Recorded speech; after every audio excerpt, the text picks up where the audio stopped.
G2 definitely fucking opened the door to get beaten like this, mate. What the fuck happened there? Just right before MSI, even G2's going to blue balls us and make us think they're going to ruin the whole event. Come on. I mean, what I always say is that Koi is like EU Gen G, like they're like the macro, like very like trying to extract resources from the map. They want to have like high gold. At every moment they want to be playing on 3 lanes. They want to make sure that they're just getting every minion that spawns, etc. G2's just like the European version of T1, where they look really fucking good when they're ahead. When they are snowballing a game, it's like, wow, how could they ever lose? They're so much better than everyone. And then when they get into like these close games or they're slightly losing, it's just everything falls apart. Like there's no intelligent macro plays. It's almost like they just don't know where they're going to find their angle, and they just kind of just do nothing and, slowly lose out because it feels like the way that they see the game is when they're ahead, they can see all these little advantages and they're like, oh, we could win that play, we could win this play, we could win this play. But then when you're losing, you don't have all those options. You don't have all the ability to just win like a bunch of different plays that you go for. You have to be very calculated about, when you take a fight, on what power spike, on what Drake, or like do you have to trade, a side of the map for an objective? Like, do we want to make a creative play inside, the jungle or something where you see them play for like a Drake or something, you set up vision on the other side, you get a pick when they try to reclaim vision near Baron. There has to be something that you do to try to come back, and it feels like G2 just doesn't have any of those plays in their playbook. And it might be because they were winning too many fucking scrims. Maybe Romain was right. They just won all their fucking scrims. They never had to play from behind, and then they just weren't able to figure out any of these ways to play from behind because they never had to do it. By the way, just as a quick aside, I will say, if someone out there watches some of the other shows on our network, like the Monty and Wolf show with Monty and Wolf, or Power Spike, where Dom and obviously Monty and the rest are talking about stuff, right? If you are low-key a hater of like LCK aficionados or Monty, or especially Wolf, then not only like Dom on his stream, but you've basically had the best like 6 to 9 months you could ever have as a hater, because what happens is every episode of these shows is like Wolf and Monty, like, and here's another reason why T1's actually probably like the best team to ever play any game ever. They've sort of like Gary Kasparov, Magnus Carlsen reinvented all of the game and the history. They're almost like, like fucking, they're so far ahead of the game. They're like Paul Mooney, or like they're just doing the whole thing. Like they just throw all that. And then the joke is every single episode after like the finals is like, I don't know what happened. Fucking T1, what happened? Like, yeah, because they just lose every time. Oh, people don't. I almost get like schadenfreude off it, dude. I just laugh so much. Well, the thing is, people don't like, because normally I'm not somebody who's just like that tries to take a super unpopular angle and just like beat it to fucking death, because I know that it's just not good for my career to like do that type of shit. That's my style. Yeah, that's your style. I talked about this on stream. This is something that I respect about you, is you just like actually don't give a fuck at all. Like, you don't care if you're just getting fucking everyone is replying, be like, fuck you, fuck your tweet, I hate your tweet. You just like almost get off on it in a way. Whereas for me, it's like, you know what? I'd prefer to not have that like every single fucking day. The one when Selfmade waded into that, and he's like, "What the fuck?" It's like, mate, this is just a world game. Duck and weave, boy. Duck and weave. You're gonna get a few shots in yourself, It's good. Yeah, I'm basically that nerd kid in the modern day. This is why it's a good job I didn't go to school now. I would just be that kid on those like phone videos, like one person is getting the shit beat out of by 50 people in a corner. Like, luckily that wasn't a thing when I was a kid. It's just one-on-one combat, so it's all good. Or if I have like the controversial opinions, normally I'll just like state them more like from an analytical point of view without like all the fucking hyperbole and the energy and the fucking anger. But T1 just brings that shit out of me. So like when everyone's just telling me that the fucking best team, and I'm like, wait, what about like this game? And then every time they lose the game, oh well, they were just trying out drafts versus Hanwha Life. And then you look at the game, it's like, what the fuck were they trying? Like they were just playing like their normal shit. Like what the fuck were they? They weren't trying it. They just lost. Yes. Like, oh, we're just trying some draft. Oh, they just drafted some meta champions. Nice. And then you see this and you're like, oh, so they just got T1 Copium is crazy, isn't it? Like they almost are just like, they actually just like saved strats at Worlds finals to win the next Worlds even harder. Like they're like on that shit. It's next level Kobe. It's like, actually maybe they lost the final because second seed in MSI might allow you to go through like play-in phase and level up. It's like, what the fuck are we talking about here? Like, can we just like acknowledge what happened? So I'll go through the whole fucking year of like me being like, yeah, like I think this is an issue, this is an issue, this is an issue. Obviously, I'm like a fucking T1 hater.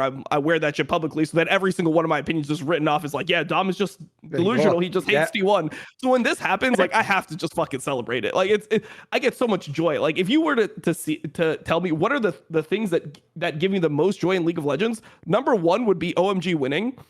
Number two would be T1 losing. And number 3 would be NA like winning any type of competitive game. Oh, fair enough. Okay, I had a wholesome end there. That was actually a wholesome end there. Fair enough. Okay. Yeah, so those are like that's my fucking tier list there in terms of like what brings me the most joy. So at times like this, I mean, if you go watch Power Spike, I'm just fucking going off the whole time because I'm like, I fucking told you, motherfuckers, that this was possible.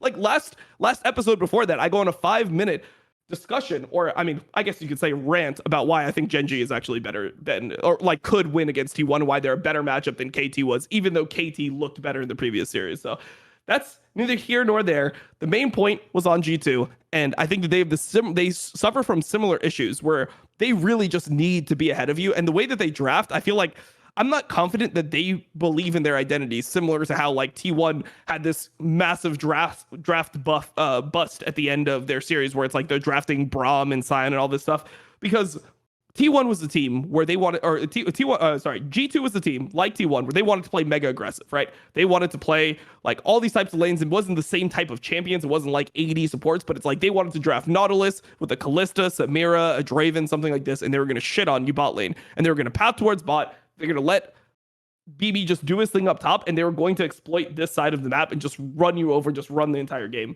And as times went on, I feel like they're playing less of that. Like, what is the 2 Varus games versus Koi? Why are they playing Varus twice? I feel like Varus is like the stable, self-sufficient champion that's like good in lane. It's never going to be a problem. It's playable in multiple different drafts. It's playable in multiple different ways. You could play it into tanks with AP. You could play it with, lethality and poke into long-range champions that are squishy. You can play on hit if you need more survivability, if you want to build shield bow, things like this. But when I'm watching these games, it's like they do that in game 1. It looks like a G2 draft. You're like, oh my God, they're just going to fucking destroy Koi. They're just going to 2-0 Koi into the fucking ground. Like, look at all this stuff. They have the Pantheon. You don't know where the Pantheon is going. Is it a top laner? Are they going to randomly run it mid? Could they even play support? Could they play jungle? It's like, that was G2's whole thing. Yeah. They would pick things like Gragas. They would pick the Kled super early and you didn't know where it was going. They would pick Jarvan in the finals and they ended up flexing it to support. They had all these angles that I thought were really interesting about G2. And then in these like do or die games, like it just felt like they lost that. Game 1, it looked like a G2 game. Game 2 and 3, it's just like they're just kind of doing nothing. And if they don't end up winning their lanes hard, if they just end up, falling behind early, it just feels like they're just waiting to lose. Oh, by the way, just to finish off the T1 fan point, by the way, I will just say one thing I do actually enjoy. I also just it became like a sickness. I just started to like enjoy it too much.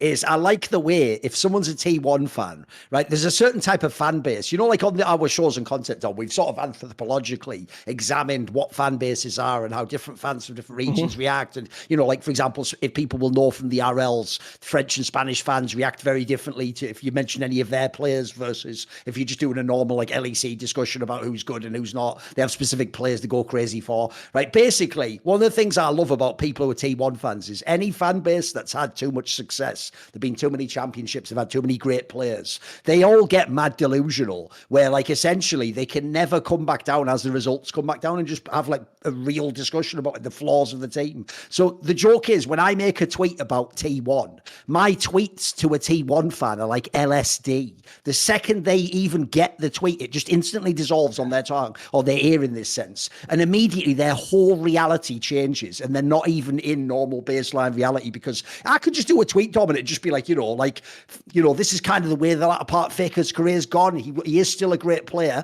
but he's never been the best mid laner for years and years. He relies on the team aspect to make it. If I do that right, they won't even reply to any part of that. They won't come in like, well, I disagree. I think sometimes he does play like carry mid, or they won't come in like, well, it's just the way league's played now. Like the map is more, but instead what they'll do is they will literally be just off in another reality. They'll just come with pure cognitive dissonance. They'll just say some mad shit like, so you just hate on a guy because he's legendary and was around 10 years. You're like, what the fuck are you even talking about? Like, you're like, bro, how did you get from my tweet to your thought? Like, what's the line here? And in a straight line, is it? It went all like this. Like, I need to know what happened in the meantime. Like, what? It's almost like I'm dealing with their, like, fucking, they're right. It's like they think they're writing in their diary. Like, I've just always hated him. And like, what the fuck are you talking? I'm not reading your thoughts. Like, what is that? So that I just find that part so wild. Because as you said, certain players, Fakers won, T1 as there's not even allowed to be a discussion. It's just people just going crazy. Yeah, the second wade in it. This is something I thought about. Think about that Griffin team in 2019 and how quick everyone slapped the fucking choker label on their forehead. And they're like, fuck this team. All these guys are chokers. Yep. Tarzan, Viper, fucking Chovy. They're all chokers. They couldn't get it done. That team was way less dominant than T1 regular season, by the way. They were like second in 2019. They were fucking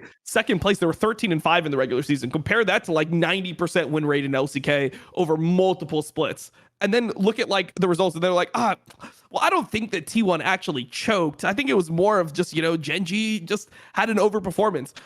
The thing that I hate about T1 fans, Thorin, is not that they came after me for that fucking Crackdown episode that we deleted with Bwipo years ago after, Bwipo. That never happened, but yeah, sure, whatever. Yeah. It's not because they sent me death threats and they said they were going to like rape and kill my girlfriend and a bunch of those accounts ended up getting deleted. It's not because of that. What I hate the most about them is that they feel like they've had the success of T1 because they're a fan. Like somehow they're above you in terms of like analysis. It's like, in what world is like I fucking put my whole life into analyzing League. I'm waking up at 3 a.m. I'm talking to fucking pro players. I'm doing my best to try to make sure that I am on top of the game. And then just because they like a team, just because they like T1, they're like better than everyone who doesn't like T1. And so like somehow the T1 success says something about them. Like they've somehow, it just shows how smart they are about the game because they like T1. That's the part that I fucking hate the most. I know what you mean. They act like they didn't just support T1 and cheer and go like, go T1 in Korean. They act like they actually bought stock in T1 and they're all billionaires now. And it's like, see, I win, didn't it? It's like, no, because I've also never understood that angle, by the way, guys. If you're just a pleb, if you're like talking shit on Dom, like, oh yeah, you're saying that about Faker when he's like won Worlds and you never even went to Worlds. It's like, yeah, but what did you do? Go to Worlds. Like, what I've never... I did go to Worlds. Also, that's that's not true. But yeah, basically in that scenario, right? It's just that's a famous idiot thing that people obviously say. Yes. In that scenario, right? When people say that shit as well, what they don't realize is that should apply to you, the fan, then logically. Like you weren't even a pro at all. So by that logic, doesn't Dom beat then you can never say anything to me ever about anything then. If we go down that route, you need to have success. Like if you want to say, oh, well, you were only a top jungler during this period, it's okay. Okay, so if you were never a top jungler during any period in your region, then you should never speak again ever on anything League of Legends. Let's do it. No, exactly. Let's do it. I'm fucking down for it. Like then, look, this is the thing. The people that could use that never use that on me. Like it's not like fucking Blabber and Xmithy and the people that did have like better careers than me ever are like, no, shut the fuck up, Dom. You should never. It's always the random fucking fans. It's the plebs that always do that shit. Yes. Fucking crazy. Because to me, the thing that doesn't make sense is like in the moment they say that, where's the self-awareness? Like, guys, that's like Dom's just eating some normal steak. Nothing wrong with it, just some normal steak. And as he's eating it, you lean in the window, literally take a massive bite out of a dog turd, like, and go, Faker has Wagyu though. It's like, I mean, you're right. Who gives a shit at that point? Like, you're eating actual dog turds. Like, Dom doesn't have the Wagyu, but I think he wins this one, I'm just saying. And so it's at least in the middle. Anyway, yeah. We got to get a T1 rant on every single show this week. I just can't control it. Every episode, every show, every stream, I just have to go to it's all good. Right, okay. Right. We'll cut it there, editor. We'll just throw it out. We'll read it back in. Right, so we're going back from dog turds through T1 through G2. Oh, we're back in the LEC. T1 fans eat dog turds. Never mind G2. We're back. The thing is, but the problem I have with this Koi result, basically, I'll say it short like this, is I just don't believe G2 will ever play like that again. I think this will be the slap in the face, the water in the face. They're going to wake up from this. They'll be way better, in my opinion. I think they're going to murder that low bracket. Right? What about, obviously, we didn't talk at all about SK. Thoughts on SK? Oh, I want to get Jensen's points on what I said about G2, about their style from behind, their identity with like the Kalista Samira not going towards that, flex picks, all this type of stuff. Yeah, what do you think on that? I actually think that G2 is a very interesting team because when I was watching them in spring, there's a few things to unpack over here, right? I think definitely the whole like, oh, we trained them wrong thing with them overwinning all those scrims is definitely something that is a part of the conversation here, because when you watch some of these plays, when you watch how they're having success in winter, they're winning these fights 3v4, 4v5, right? Because people are just uncoordinated in their approaches towards them in the side lanes, so they just are more decisive and they collapse and suddenly they pick them off and then it's a 3v3 now, or is even a 3v2 sometimes, and they're just winning these fights that based on the numbers on the map, right? You're fighting 4 against 5, you just shouldn't be winning. And naturally over time as teams get better, they're going to get better at these style of things as well, and that showed in the Koi series as well, right? Where I think it's definitely a scenario where the Kali can be bot side, and then they see what was it? Was Vine to Wukong, or was it Jarvan? I think it was Vine to Wukong, and then they just decide to pull the trigger and go in on the Wukong, and they get absolutely blown up in the team fight because they're fighting the 3v4. So that's definitely that element of, okay, we had this lead in the earlier stages of the things, and we definitely have very brilliant players in the form of the G2 lineup. So that's something that they definitely were getting away with, and perhaps that even trained them to start doing the wrong things as well, where the intuition in terms of these are winning fights, it's not because they're actually winning, it's because these teams have not learned how to coordinate these elements of map control yet. So that's definitely the specifics of where I think that's where they sort of suffered from their own success, right? And in terms of Hans Sama, now this is something that with regards to the Varus, I think it's very interesting, right? Because I was wondering how much Varus he actually plays, because I also found it very strange that he was picking Varus, and I went to his Games of Legends, and it turns out that his most played champion throughout his career is actually Varus, which is rather surprising, right? Wow, because okay. you would actually think that it would be something like Draven or Kalista, Yeah, and those are the two champions that he's known the most for. So probably the conversation in draft, I can't say for sure, but that says something about his something Varus along play, those by the way. lines, Right? That says how unconvincing his Varus play has been. Is that like he's most played Varus, and people are just True. like, yeah, does like no one's scared of his fucking Varus. But continue your point. Yeah, but it's probably the Falco, the coaching staff or whoever's coordinating draft is asking, okay, we need bot prio over here, which is a very important element to the way that they want to play, right? Because they want bot prio to be able to either control the Drake or get first rotation on Harrow, or to enable first support move for whatever 2v2 or 3v3 mid that they want to play through it, which is a very important element if you want to play these very high agency aggressive stuff, right? Bot prio or enabling support move through either natural bot prio or a creative jungle gank is a very core tenet of playing this style. So probably they're looking at that and saying, okay, let's go for the Varus. Varus-driven Kalista, they all achieve that in the laning phase, but how these champions operate in the later stages of the game is slightly different, right? As driven as Kalista, you're just there, the team fight happens, you throw your spells, and you just hit and you do damage. As a Varus, now you have this very big ultimate that's actually extremely key to the team fight, because a lot of times when you're playing these style of team comms, the Varus ultimate is what I call the first of the last spell cast, right?